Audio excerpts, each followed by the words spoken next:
भाई किसी मित्र ने बोला कि मैं अपने दोस्त के साथ बात कर रहा था और ये बात चल रही थी कि पैसे के पीछे नहीं भागना चाहिए और जीवन में जो चीज़ें ज़्यादा महत्वपूर्ण हैं वो कुछ और हैं।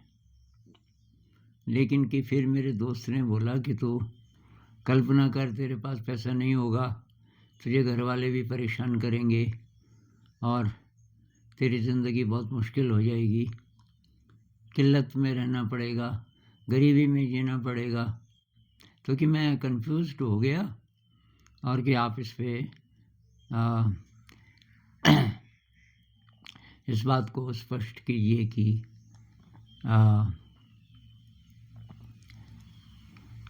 क्या मतलब है। तो भाई ये तो मैंने कभी नहीं बोला कि पैसा नहीं होना चाहिए। पैसा नहीं होगा तो तुम सामान कैसे खरीदोगे? भाई दुकान में जाओगे तो अब उसको बोलेगे मैं तो आध्यात्मिक आदमी हूँ, पैसा नहीं कमाता मुझे आलू फ्री दे दो आप 2 किलो, वो तो नहीं देगा ना।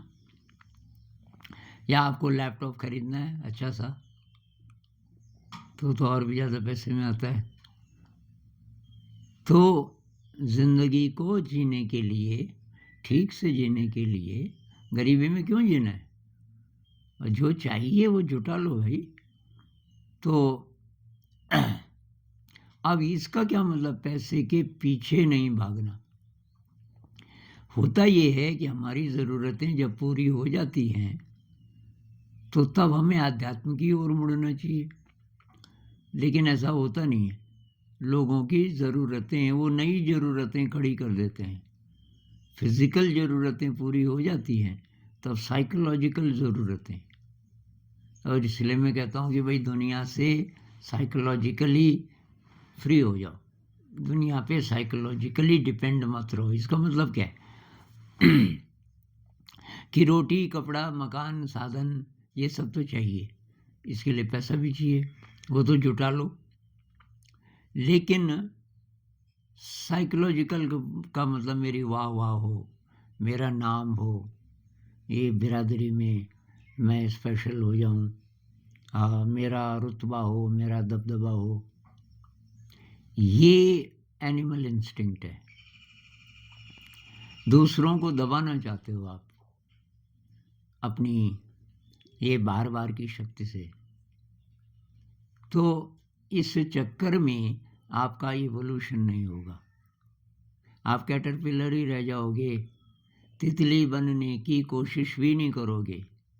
भाई कोशिश भी करें हम इस ज़िंदगी में तो कुछ तो थोड़ा सा तो इवोल्यूशन होगा, फिर बाकी आगे करेंगे। अब इनका हाल देखो ना, जो बहुत ज़्यादा पैसे वाले हैं। भाई आजकल ये जो चल रहा है कि बहुत बड़े बड़े दुनिया के लोग, बहुत रिस्पेक्टेबल जो अभी तक थे, एक्सपोज हो गए, पता चला कि बहुत घिनौने क्रिमिनल एक्ट्स में इन्वॉल्व थे। तो अब उनका फ़ायदा क्या हुआ पैसे के पीछे भागने से?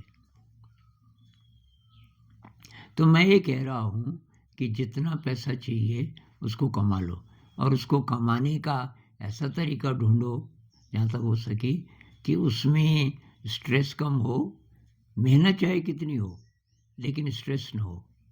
जो चीज़ हमें अच्छी लगती है उसमें मेहनत तो हम बहुत सारी कर सकते हैं। किसी ने एक और चिट्ठी में ये भी बोला कि क्या जो आसान है वही करना चाहिए। ये मैंने कभी नहीं बोला जो आसान है वही करना चाहिए। आपका पैशन है तो कितना भी डिफिकल्ट हो आप उसको छोड़ोगे नहीं।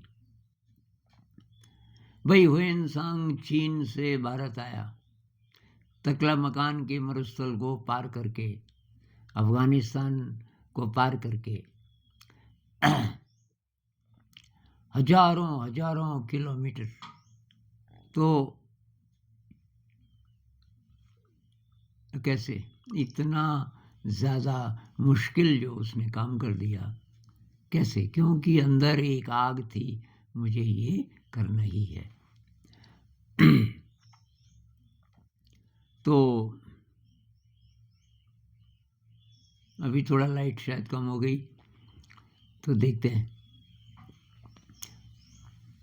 तो भाई ऑप्शंस ढूंढो, इसीलिए मैं बोलता हूँ जब भी आप किसी नौकरी के लिए अप्लाई कर रहे हो, परीक्षा के लिए तैयारी कर रहे हो, एक तो ये पता करो कि उस नौकरी में क्या करना पड़ेगा आपको सुबह से शाम तक। और अगर बहुत स्ट्रेसफुल जॉब है तो आप कर पाओगे रोज रोज रोज रोज जिंदगी भर, जब तक रिटायर नहीं हो जाते। रोज रोज रोज स्ट्रेस में जीना चाहते हो क्या? अब इस लालच में हम उस तरफ जाते हैं, या जिनको मिल गई नौकरी इस लालच में वो वही करते रहते हैं कि इसमें पैसा बहुत ज़्यादा है, कुछ और करेंगे तो पैसा कम मिलेगा। अरे भाई कितना चाहिए आपको पैसा? सिंपल से मकान में रह लो। ये बहुत बड़ा आपने जो मकान लिया हुआ है उसकी जगह शहर से थोड़ा दूर चले जाओ, देहाती इलाके में, वहाँ आपको सस्ता मिल जाएगा।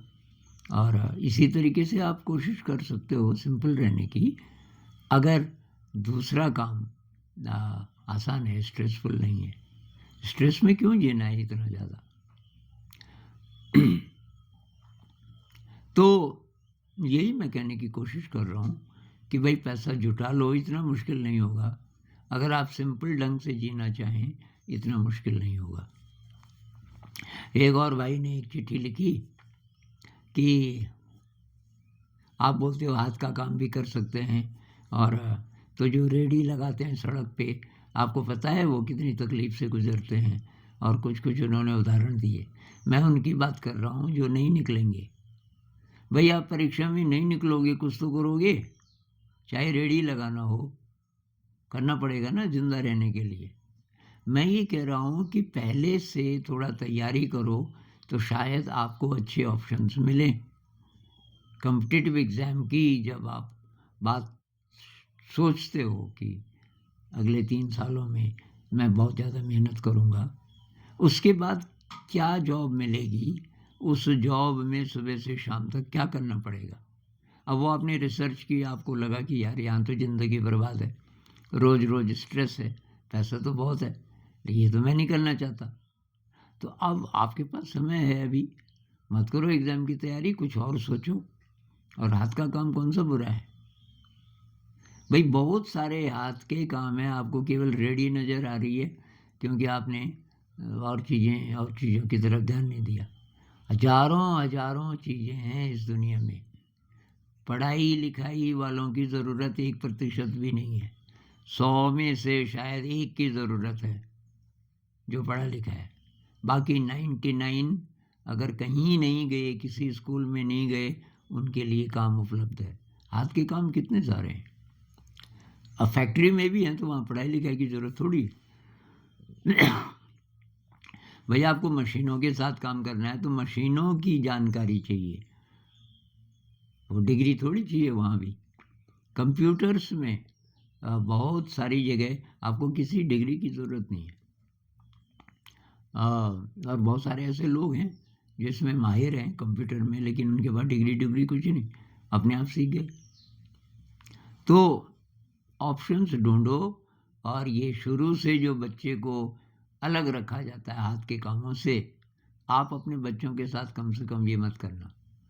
और जो अभी जवान लोग हैं, मतलब जो 16-17 साल से लेके 25-26 साल के बीच के हैं, जिस उम्र में ज़्यादातर ये कॉम्पिटिटिव एग्ज़ाम वगैरह देते हैं बच्चे, इस बीच रिसर्च करो कि और भी काम है क्या, और उन लोगों से भी मिलो जो और प्रकार के काम करते हैं। भाई किसी का कपड़े का बिजनेस है, कि ये कितने प्रकार की चीज़ें लोग करते हैं बिजनेस में, और चीज़ें बनाने का काम है, बहुत प्रकार की चीज़ें बना सकते हैं। उनसे पता करो कैसी है उनकी ज़िंदगी, क्या उससे बेटर है, और जो 10 से 5 की नौकरी है और स्ट्रेसफुल है अगर। तो ये मेरा मतलब है, पैसे तो जुटाने हैं जितना जितना आपको चाहिए, थोड़ा सिंपल रहने की कोशिश करो। रुतबा होगा, दबदबा होगा, उसकी ज़रूरत नहीं है भाई, कोई दबदबा नहीं, इंसान हो कल मर जाओगे। किसको दबाना चाह रहे हो? तो आपने जन्म लिया इंसान का क्योंकि आप इवॉल्व हो सकते हो, केवल मनुष्य एक प्राणी है। अब आप बोलोगे क्या फ़ायदा इवॉल्व होके, तो तब तो आपको आ, शायद ये पता ही नहीं कि मनुष्य होना क्या होता है। भाई असली आनंद अगर आपको चाहिए तो आपको इवॉल्व होना पड़ेगा, ये ब्रेन को रीऑर्डर करना पड़ेगा। आपका जो ब्रेन है पैसे के पीछे इसलिए भाग रहा है कि उसकी एनर्जी बहुत कम है। बहुत कम एनर्जी में इंसान को केवल ये खाना पीना दिखता है, पैसे से वही तो खरीदोगे ना। और मनुष्य के केस में थोड़ा साइकोलॉजिकल डिपेंडेंस, दुनिया पे निर्भर, दुनिया वाह वाह करेगी तो मैं अच्छा आदमी, नहीं करेगी तो मैं नहीं। दुनिया के गुलाम मत बनो भाई, मैं अपनी नज़र में कैसा हूँ, अपनी नज़र में अच्छे बनो बस, कोई ना देखे, आपको क्या ज़रूरत है। पता नहीं आप समझे कि नहीं। नमस्कार।